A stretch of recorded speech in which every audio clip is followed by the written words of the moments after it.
కాకుల నుంచి మనం నేర్చుకోవాల్సిన పాఠాలు ఎన్నో ఉన్నాయండి. కాకులు ఎంత తెలివైనవి అంటే చిన్నప్పుడు మనము ఒకటి విన్నాం కదండి. లైక్ ఆహ్, నీళ్లు రాకపోతే అది రాళ్ళేసి పైకి నీళ్లు రప్పిస్తదని. అది ప్రాక్టికల్‌గా కూడా ఒక వీడియోలో ఎవరో చూపించినారండి. లైక్ అదే పరిస్థితిలో అది ఏ ప్రకారంగా రాళ్ళేసి నీళ్లు తాగిందో. ఇది ఏఐ కాదు, నిజంగా జరిగిన సంఘటన. అంటే ఎలాంటి పజిల్స్ అయినా కూడా అది సాల్వ్ చేయగలదనమాట కాకి. ఆ తర్వాత అవి ఎక్కడైనా కూడా అడాప్ట్ అవుతాయి. మీరు ఎక్కడన్నా చూడండి, అడవుల్లో కానివ్వండి, పబ్లిక్ ప్లేసుల్లో కానివ్వండి, దానికి తరతమ భేదాలు లేవు. ఎక్కడైనా కూడా సర్వైవ్ ఇన్‌స్టింక్ట్ అన్నది దానికి చాలా ఎక్కువ ఉంటుంది. సర్వైవల్ ఇన్‌స్టింక్ట్ అంటారు దాన్ని. So, that is the beauty.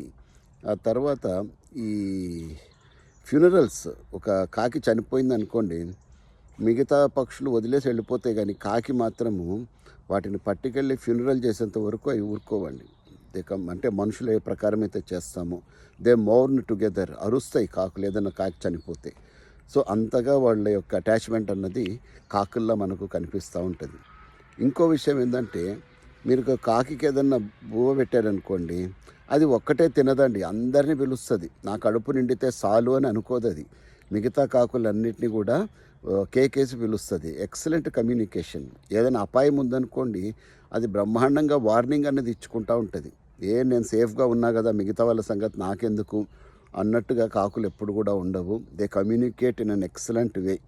మనుషులం కూడా అంతగా కమ్యూనికేట్ చేస్తామో లేదో కానీ కాకులు అద్భుతంగా కమ్యూనికేట్ చేస్తాయి. ఇంకా ఒకటి కాదులేండి, చాలా విషయాలు కాకుల నుంచి మనం తెలుసుకోవాలి. మనిషిగా ఉన్న మనం పిండ ప్రధానం కూడా కాకులకే కదండి. ఎవరన్నా చనిపోతే ఏదైనా పెట్టి కాకి గురించి వెయిట్ చేస్తాం. అది వచ్చి తినింది అంటే వీ ఫీల్ సో సాటిస్ఫైడ్, ఆత్మ శాంతించింది అని మనకు సెంటిమెంటల్గా మన ఇండియాలో మనకు ఆ నమ్మకం అని ఒకటి ఉంది.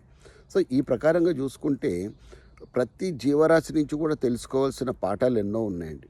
మనకు అత్యంత జ్ఞానవంతుడు మనిషి అంటారు కానీ అంతకన్నా జ్ఞానంతో ప్రవర్తిస్తాయి జీవరాశులు చాలా మటుకు. వాటన్నిటిని కూడా ఒక్కొక్కటి నేను వీలైనప్పుడు నేను మీకు చెప్పడం జరుగుతుంది. సో ఎనీవేస్, కాకుల్ని మనం నల్లగా ఉంది కదా అని అంత తక్కువ అంచనా వేయాల్సిన అవసరం లేదు. అవి చాలా తెలివైన పక్షులు. చూడ్డానికి అందంగా ఉండవు, అవి వికారంగా ఉంటాయి, నల్లగా ఉంటాయి, అందరం అసహించుకుంటాం. కానీ అవి చాలా నేర్పరిగల పక్షులు అన్నమాట.